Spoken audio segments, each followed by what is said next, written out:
And I'll start. Yes, Neha. A very good afternoon to each one of you present here. I, Neha Manoti, on behalf of KC College and the Department of Biotechnology, welcome you all for this two-day workshop on research methodology organized under the aegis of STAR DBT status. I would like to request Dr. Sejal Rathod, Head of Department of Microbiology and Coordinator of Biotechnology, to highlight the theme of this workshop. Thank you, Neha.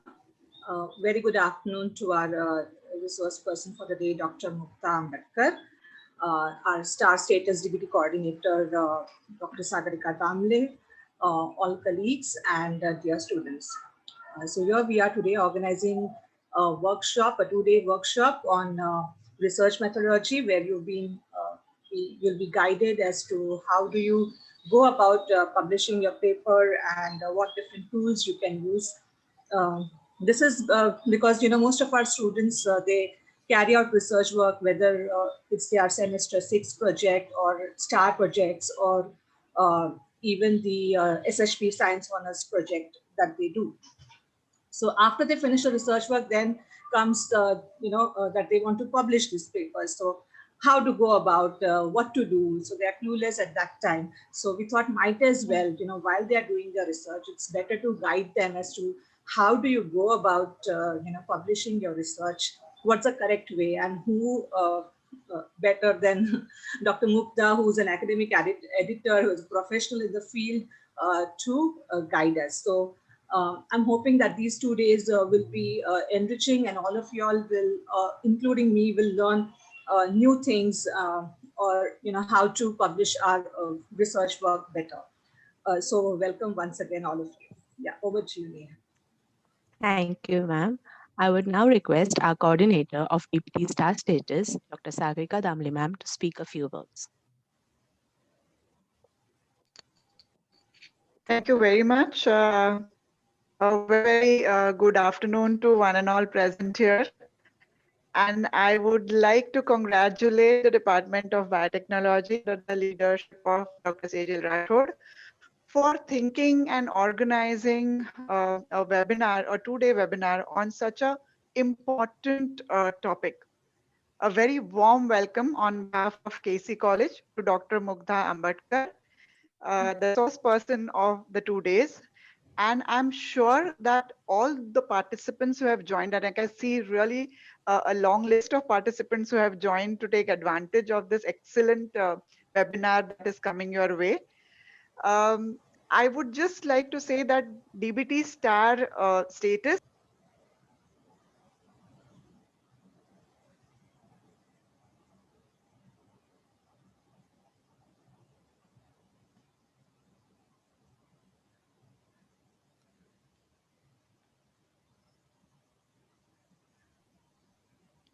Can you hear me? Yes, now we can hear you. Yeah. So this grant of DBT from Government of India has really boosted our morale to conduct bigger and better platforms and to offer these opportunities not only to our students but to extend it to other colleges across Mumbai, across India. So I'm sure, Mugdha, and tomorrow you will get an opportunity to engage these participants into this important research paper publishing concept. And I know that even if when students go for MSc, they are still sometimes groping in dark as to how to publish their work. Sometimes work is very well done, but it remains unpublished. So I'm sure this is a golden opportunity to all of you. And I would like to bring to your kind attention that our microbiology department has got the best department award this year. Am I right, Sejal ma'am? Great. Yes, ma'am. Best department at Yes. national level. So yes, at national Very level. good. So I think that, since she is leading the biotech department as well, and with these kind of wonderful webinars and wonderful trainings that they're holding through Department of Biotechnology, I think it's yet another laurel that we see coming to our way, that the biotechnology will also be considered, KC Biotechnology, as one of the best departments at national level. So all the best to you, Sejal ma'am, and the entire team who has worked hard for this. Welcome once again to Mugdha ma'am. I'm sure everybody is eager to hear you and learn with you. And once again, a warm welcome to all the participants and all the best for two enriching and stimulating days ahead of you. Thank you so much for calling me, Sejal ma'am, and all the best. Thank you. Over to you, Thank you, ma'am. host. Thank you, ma'am. I now take this opportunity to introduce our speaker for the day, Mrs. Mukta Ambarkar Kamath, who is currently working as an academic editor at Scholarly Editing and Translation Services Private Limited. Ma'am has completed her PhD in botany from Ram Niranjan Jhunjhunwala College, Mumbai. She has delivered several lectures on nanotechnology and statistical software application, nanotechnology and scientific writing, etc., at various colleges in Mumbai. She has been an active peer reviewer for International Journal of Environmental Science and Technology, Sprinter, Science Domain International Journals, and Polish Journal of Environmental Science. Ma'am is also well adversed in preparation of high quality research papers, review articles, and other scientific communications. She has been a part of numerous projects and has abundant publications to her credit in various national and international journals, to mention a few like International Journal of Plant and Environment, Nova Science Publishers NY USA, and Indian Journal of Plant Sciences, etc. A hearty welcome to you, ma'am, and thank you so much for making it possible to have you amongst us today. Over to you, ma'am. Mm, Thank you so much for inviting me. Thank you, Neha, for the introduction. Thank you, Sejal ma'am, for the opportunity to meet and interact with your students. So, a hearty welcome to everybody who has joined in today. Thank you so much for joining in. So here we are.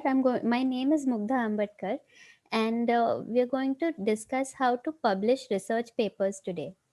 Here is an overview of what I plan to cover in today's session. First is the advantages of publishing your work. What points should you consider while shortlisting journals? Note that I've used the word shortlisting because when you select journals, you must select at least 3 suitable journals for your paper. Then, what are predatory journals? How do you avoid predatory journals? How to use the UGC care list, how to find relevant information on journal websites, and how to follow journal guidelines or instructions to authors. Now, most of the publishers or most of the people whom I've met who've done research would like to publish their research. They're usually in favor of having publications to their names. Now, I usually don't promote the thought of publish or perish. I usually promote the thought of publish or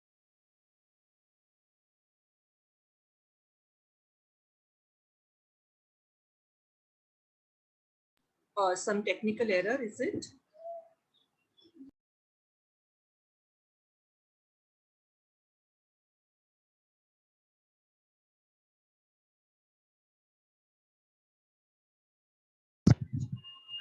Mukta ma'am, we cannot hear you.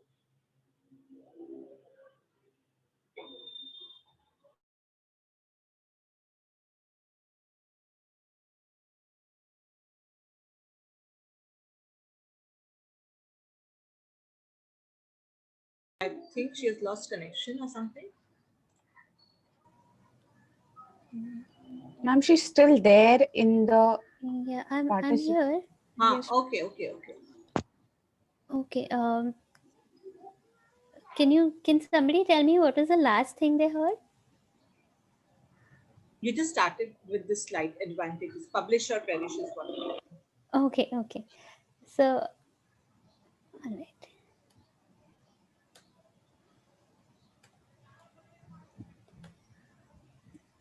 The advantages. Okay, so here I said the first advantage of publishing your work is making your work known to researchers outside your organization.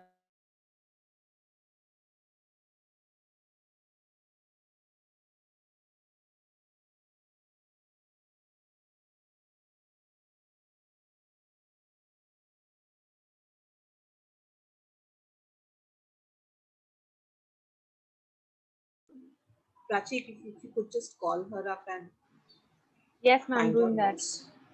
um, researchers who are working in the same field as yours or in a closely related field. So they give you feedback or they give you reviews for your paper, and those things are extremely important when you want to improve as a researcher or learn from your paper publishing experience. The next advantage is obtaining citations. Perhaps somebody who has read your paper might find it sufficiently useful to cite your paper in their own research. So that is how you obtain citations. And obtaining citations is the mark of a good quality research paper.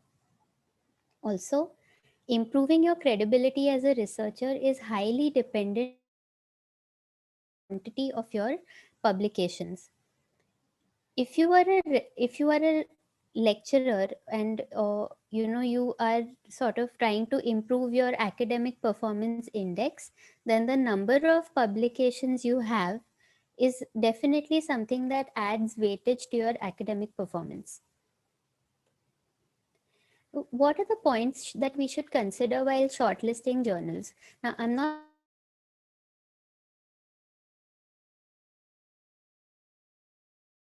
You should shortlist journals based on their academic performance. Sorry to interrupt, but Mukta, the voice is breaking or going away in between. Can you just check that?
Participants be patient. Is it a problem? I mean, I don't know if this is causing the problem because I don't think No, right now you're audible and the screen is also clear. You may screen is also continue. there. Okay, Ma'am, there might have been a fluctuation. That's why okay, you might have got disconnected. okay, If it shows internet connection is unstable, then unstable. you should wait for a while. Okay, okay, all right. So should I just go? Yes, yes, you may continue, Mukta. All right, okay. So can somebody tell me what was the last thing? Okay, I think you were discussing the advantages, Yeah, the all second right. or the third point. Yeah. Second or the third No, point. no, I Okay. think the sixth point, sixth point. Okay, about academic performance index. Yes.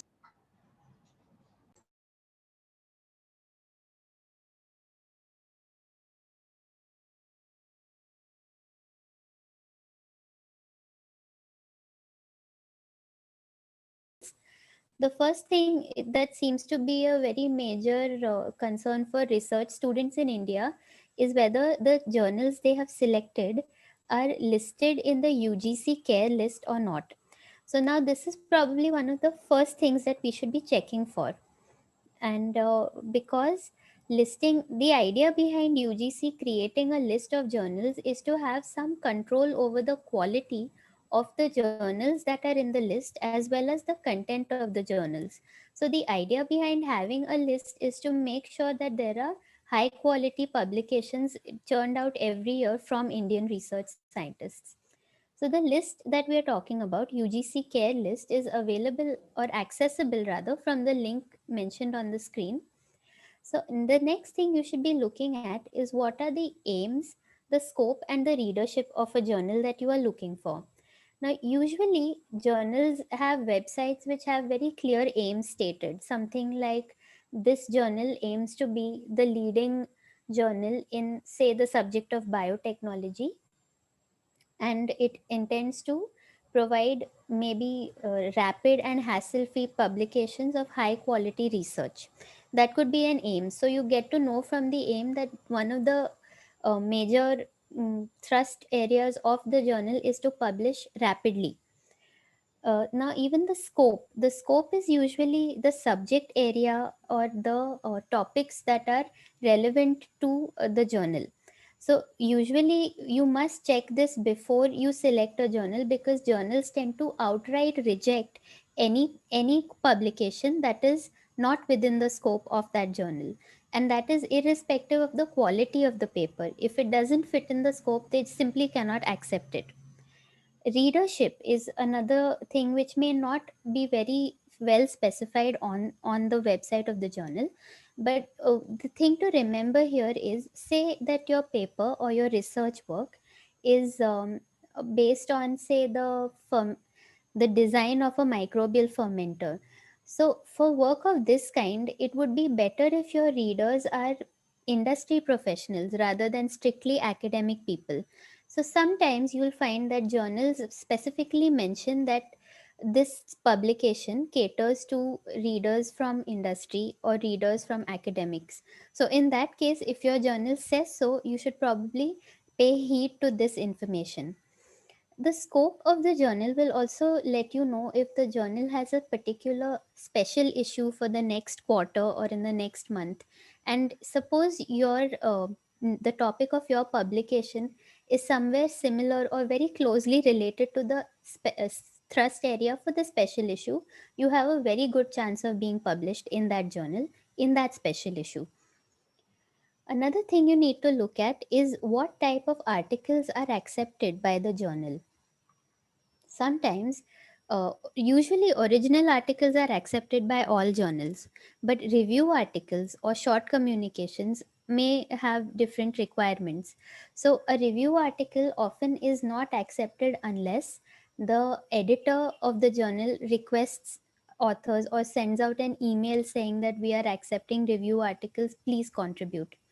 Unless that, so you should probably check with the editor or check with the journal guidelines before you start considering that journal. If they don't accept the kind of articles that you are writing, then perhaps you should move to another journal. Indexing and abstracting, this is a typical listing kind of information that is given on journal websites.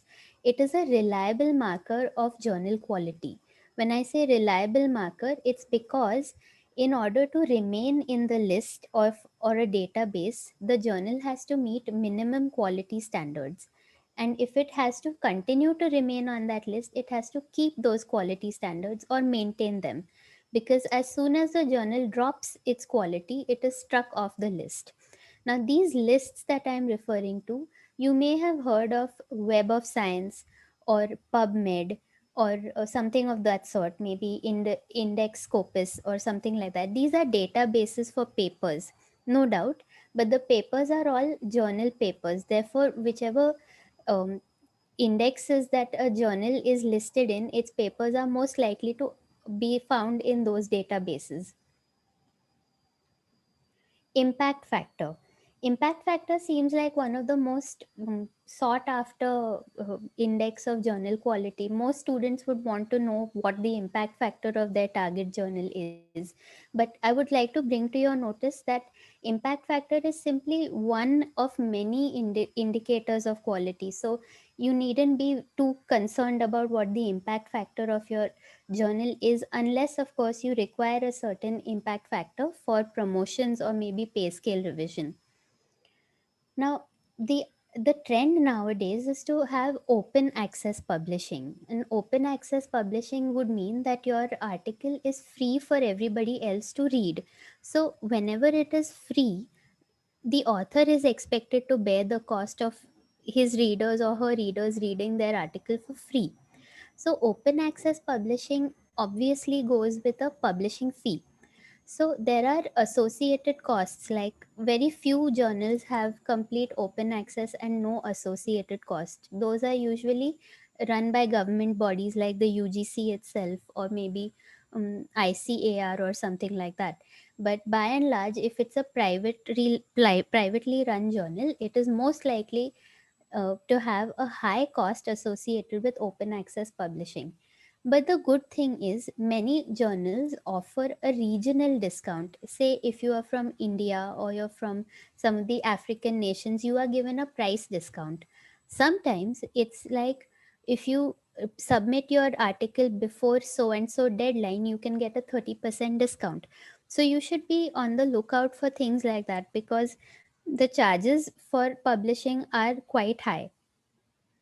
Review process. Usually, journals will write on their website whether they are a peer reviewed journal or not.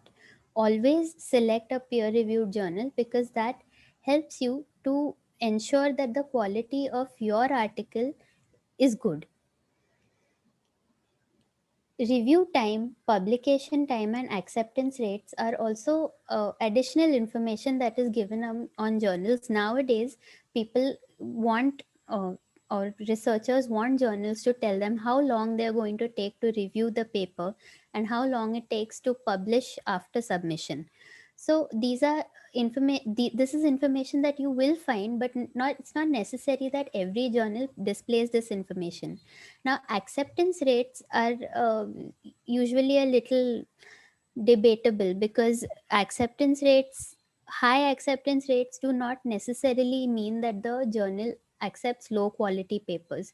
Now, this misunderstanding is probably because the giants of scientific publishing like Nature and Science, have these journals have extremely low acceptance rates.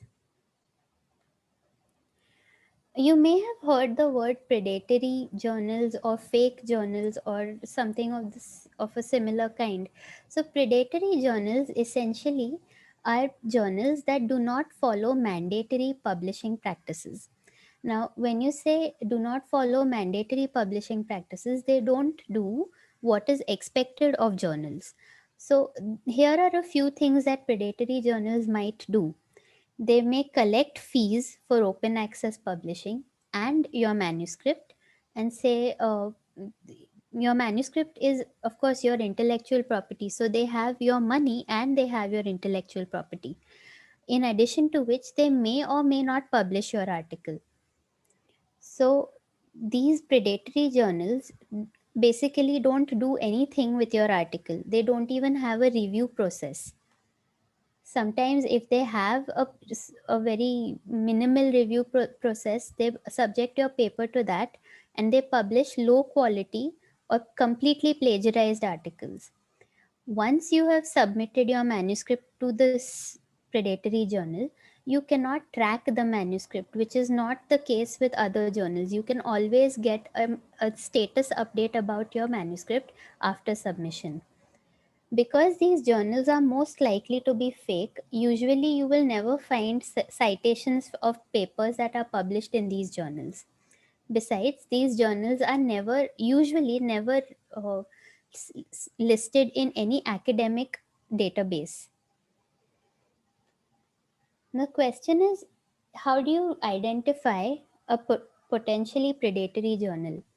Now, usually journals are not listed as predatory journals. They are called potentially predatory journals, because if in case the journal can provide sufficient evidence to show that it is not a fake journal, then the journal's name is struck off the list of predatory journals. So there are lists which you should check before, or whenever you find a journal, you need to check if that journal features on these lists. So these lists are Beall's list and ResearchGate list are two that are commonly used. There may be more, but Beall's list is considered a fairly reliable list to find predatory journals. So another thing you might find is your mailbox suddenly has a suspicious looking email that asks you to contribute your article. And there may be a link to the website, but when you click on the link is most likely not functional. So you'll typically find error 404, website not found, or web page not found, something of that sort.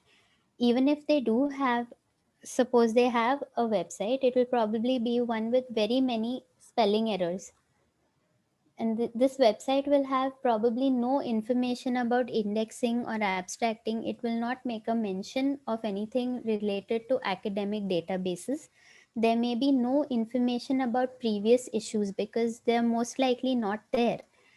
Or then they might ask you to submit so that you can publish your articles within 3 to 5 working days. Now, any journal with a review process cannot promise you a turnaround time of 3 to 5 working days.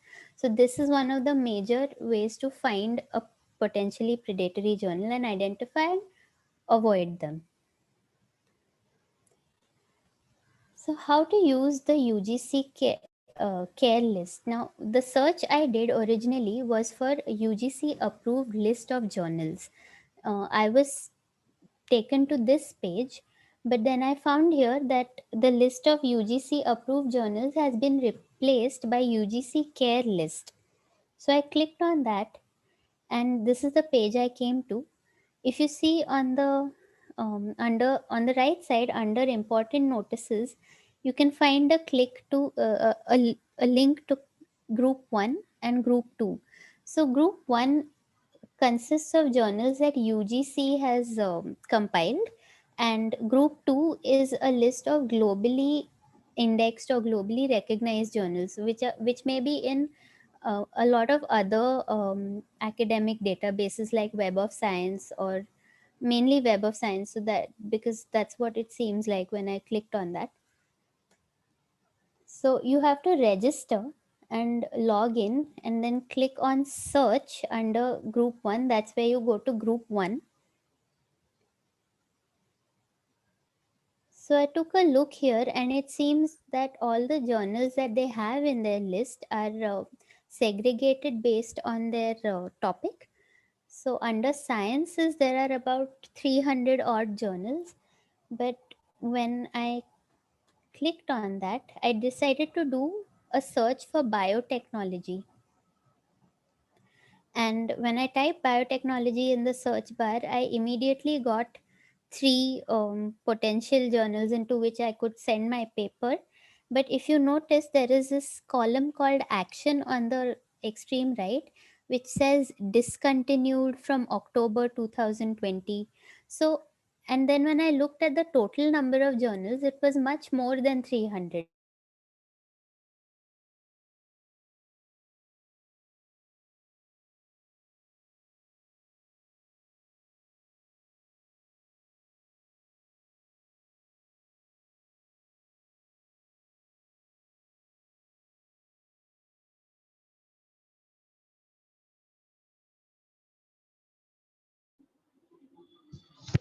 Mugdha ma'am. And under group 2, because we are,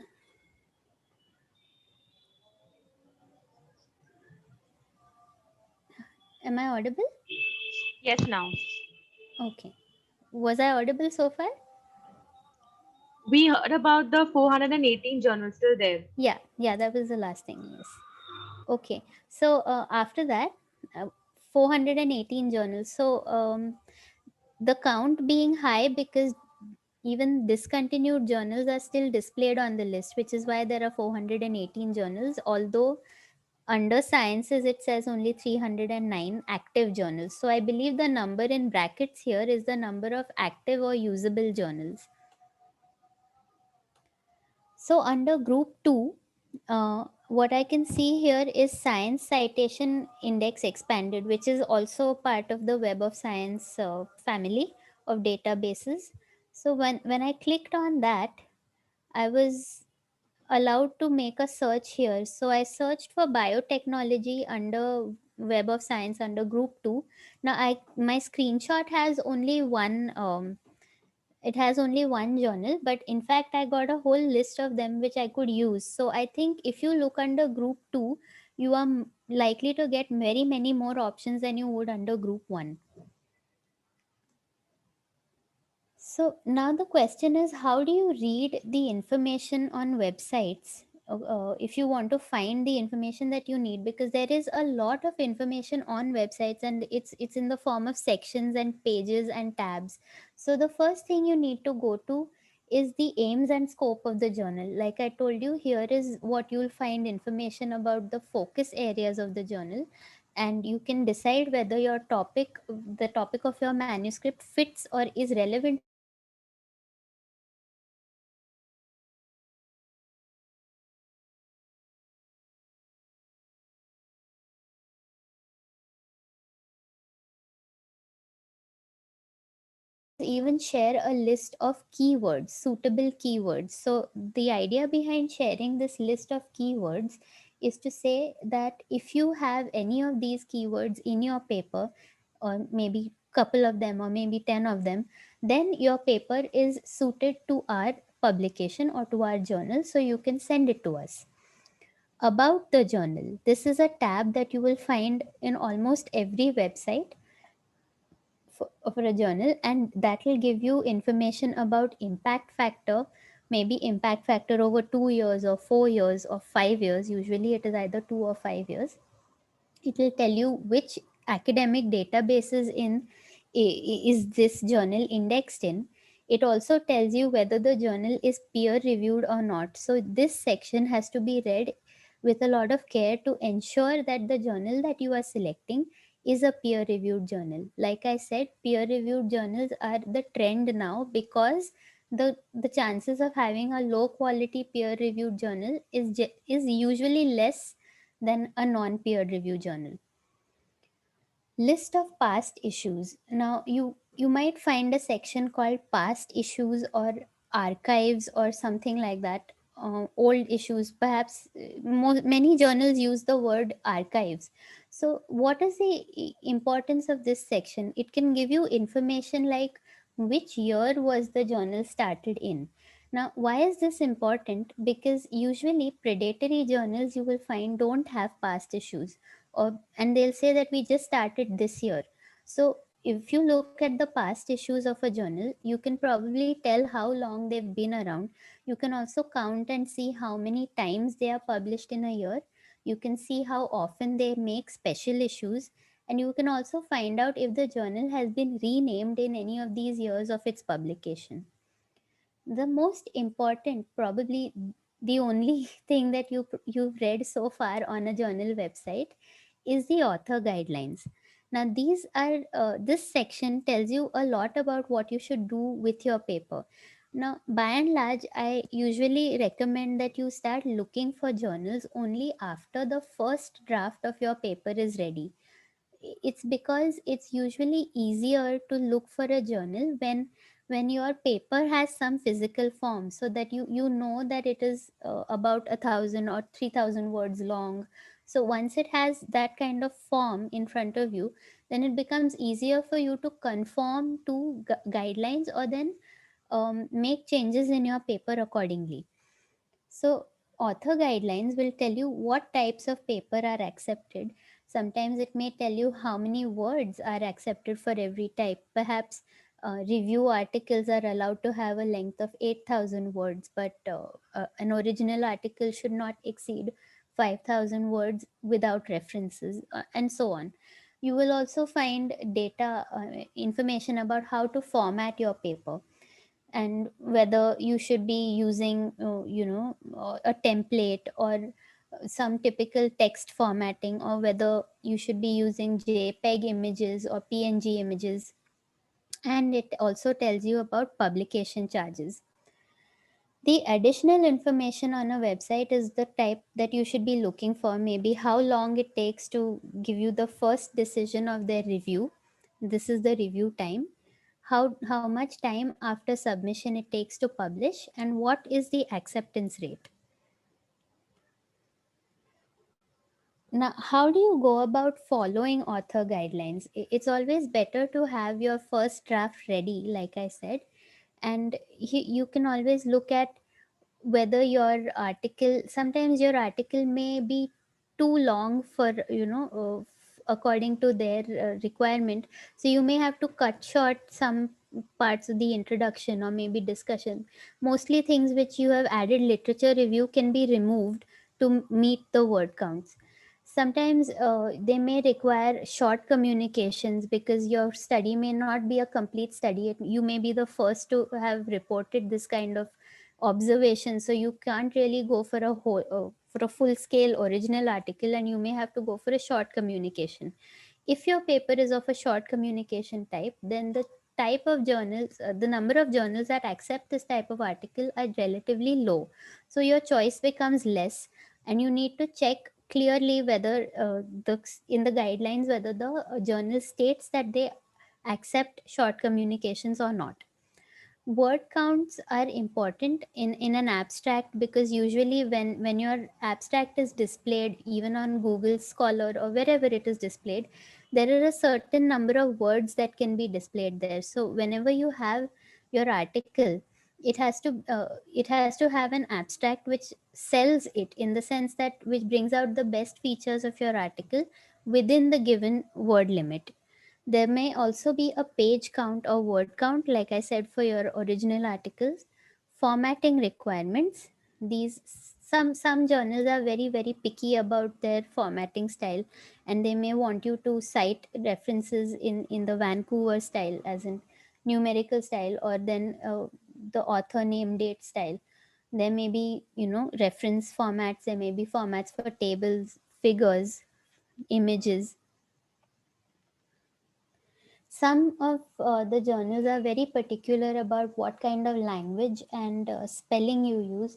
There may be some that require only American spelling, or only British spelling. Some of them will tell you how to write your article, in the sense that all results should be in past tense.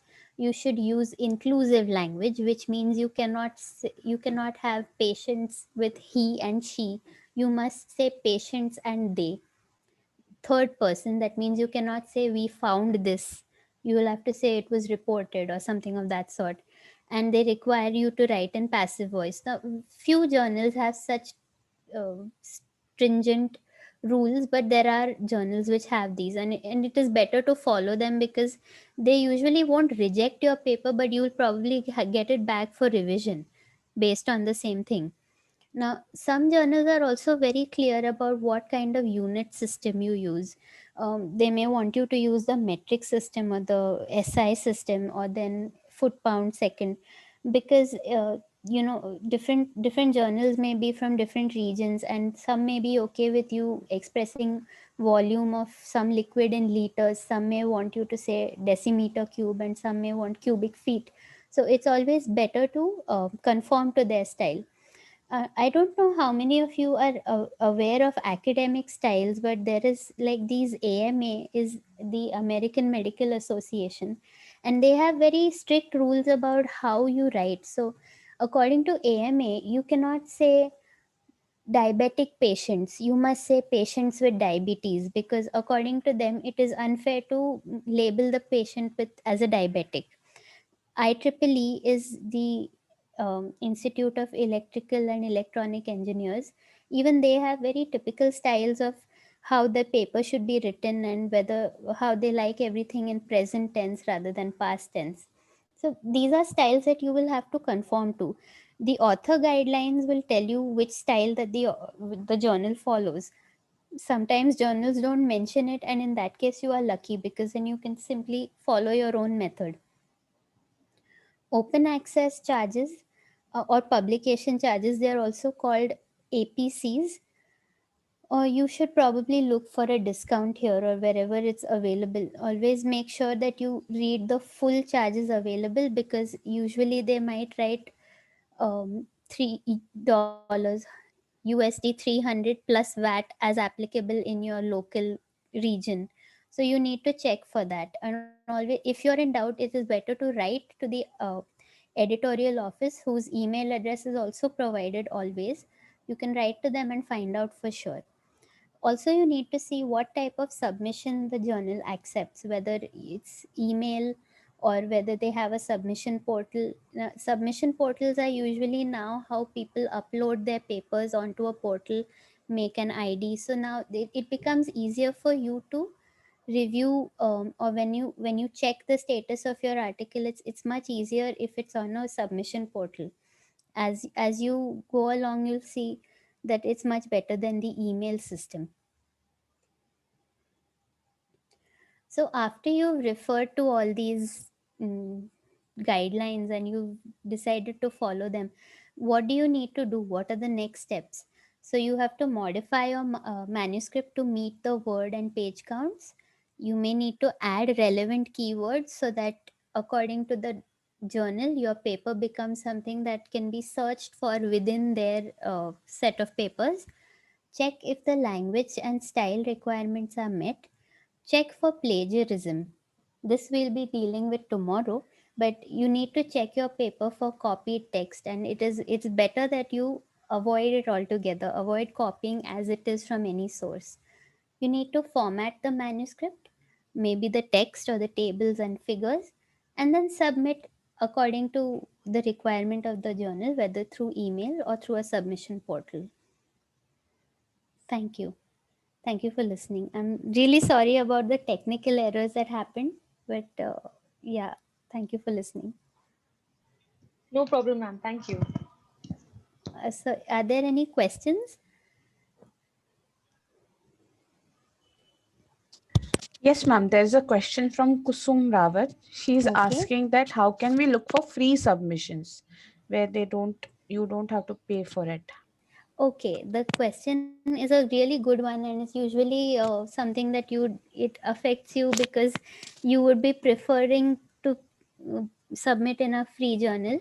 But the thing is, usually if they don't say open access, so you may not have to pay a fee at all if you're looking for free journals, but then your paper is not readable to on the internet. They may only see the abstract of your paper. So even these papers which charge you for open access, the non open access is generally free. You can always confirm that with the editor of the journal. Does that answer your question? Yes, ma'am. Sure. If anybody else has a question, they can post it here in the chat box so that we can ask it to ma'am.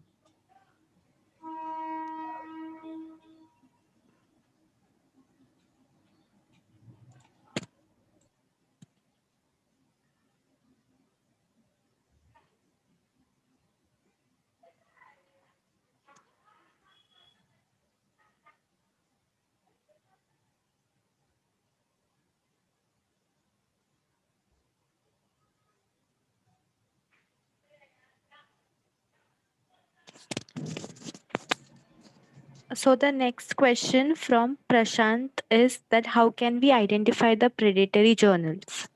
Okay. So does all right here.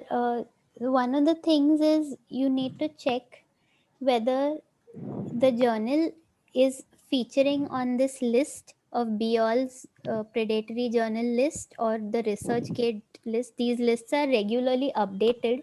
The one for 2020 is out. I think the revised list may be out by June 2021. But you need to first check whether the journal you have found is on this. Or the next thing you can check is whether the journal has a functional website or not. If a journal's website is going to be non-functional because of maintenance work, there is always a running headline that says the website will not be available from this date and time to this date and time. Otherwise, you may be quite certain that the journal is a shady one.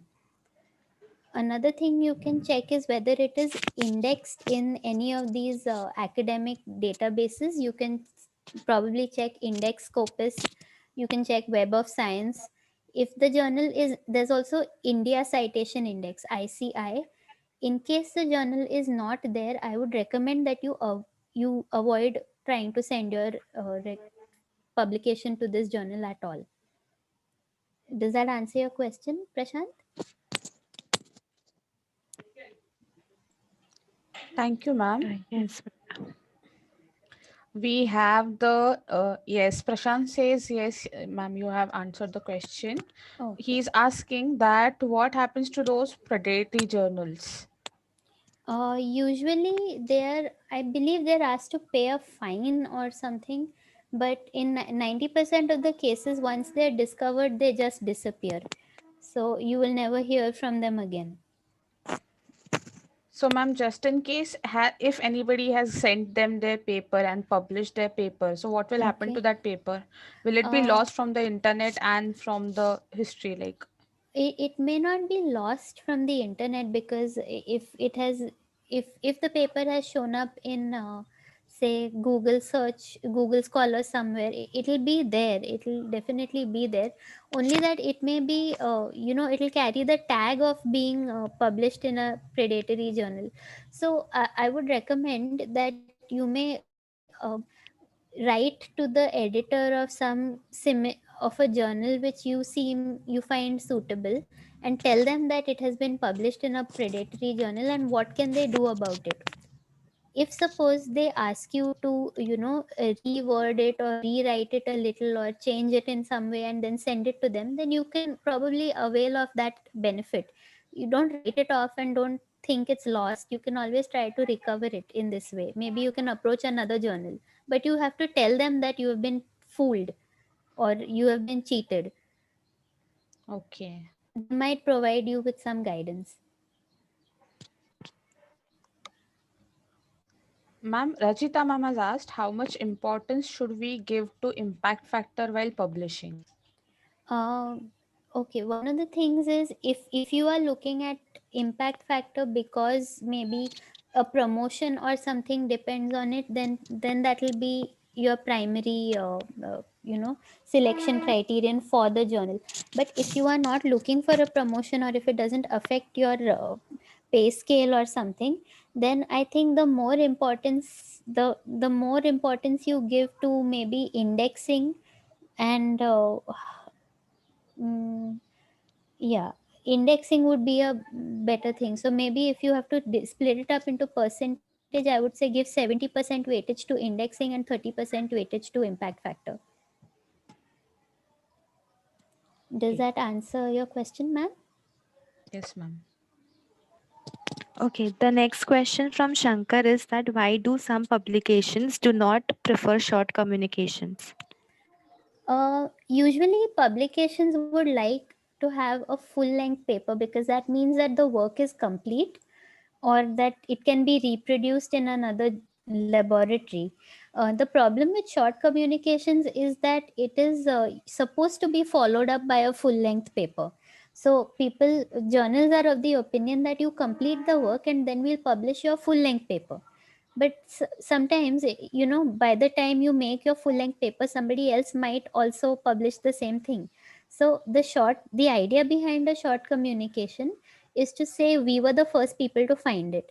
Therefore, there are few journals which are specific. You can send us a short communication and we would publish it. So it's just that they would prefer to have a full length study or a complete study than a short or initial primary study. That is why some journals would not prefer short communications. Does that answer your question? Yes, ma'am. So, ma'am, if our students have done, say, few work of few months, so is it Okay. good thing to publish it via a short communication or going for an entire full-fledged paper? Because they have not actually done a lot of work, say, for a year, maybe 3-4 months. Can we send it for Okay. short publication? Yes, short publication would be recommended to you, because in case now it may be see, this is a case that I'm imagining. Maybe it doesn't work like this, but say one of your MSc students has found something interesting in their the short term project that they do, and then maybe the guiding teacher can recommend that same topic to a PhD student to take it further and make it a full-fledged kind of work. Do you see what I'm saying? Yes, ma'am. So in that case, it would be better for the MSc student to go with the short communication, to say, yes, I was the first to find it, and this will be followed up by a full-length communication or full-length paper. Okay, So that for can still be indexed then later. yes, it will be indexed. And Okay. the best thing to do would be to check or make a list of journals that fall into your subject category and accept short communications. That way most students will have more access to, they would know that these are the journals which we can send our papers to. It will Okay, make life easier for the department also. definitely. The next question from Janvi is that can a research paper be submitted to multiple journals?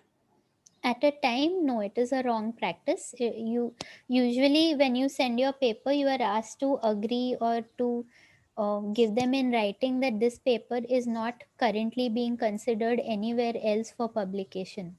So if you are going to click on that or going to write that in your cover letter, then you should not be sending it to multiple journals at the same time, which is why you are I would ask you to select at least 3 journals, so that in case one journal sends it back saying that sorry, we cannot publish it because for whatever reason, you have other 2 journals in which you can send it immediately. Does that answer your question, Janavi?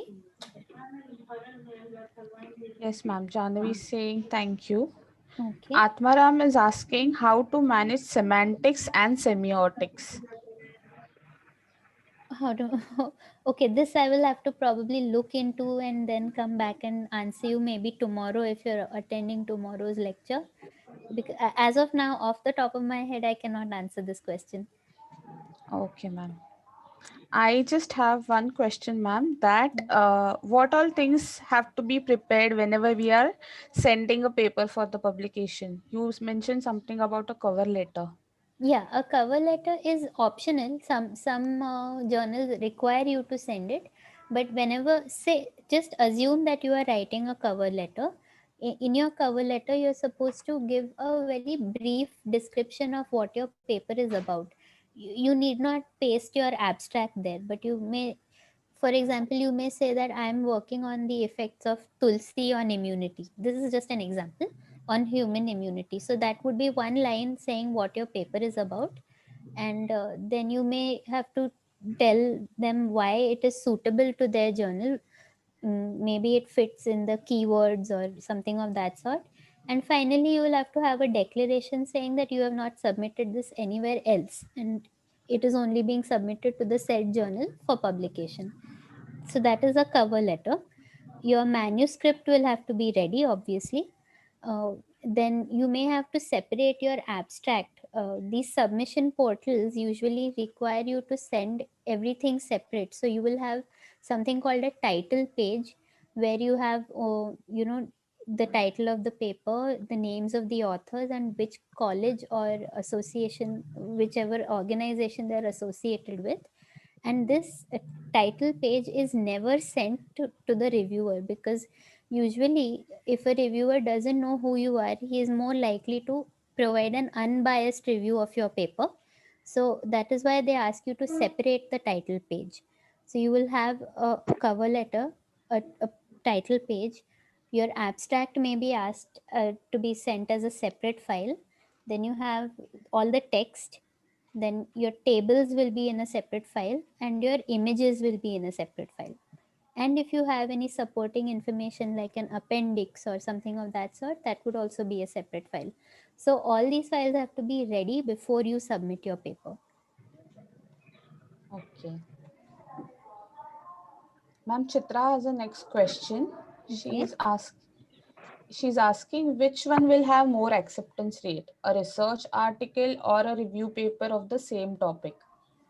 That depends on your seniority as a researcher. Say you are a very senior researcher, then your review articles are likely to have examples or data from your own research work. So you would have more acceptance that way. Of but by and large, if you are looking to publish for the first time, original articles have a lot more weightage than review articles. Even for when people are looking at your work, your publication, your list of publications, it's always true that your original articles have a little more weightage than review articles, because Original articles indicate your own experimental work. Review articles may or may not have your own work in them. So it's always better to go for an you can say that the journal will not have any they are not pro or anti any type of article. If they're publishing both types, they will be open to both types. But the question is more about what benefits you. So you should go for an original article first. Does that answer your question, Chitra?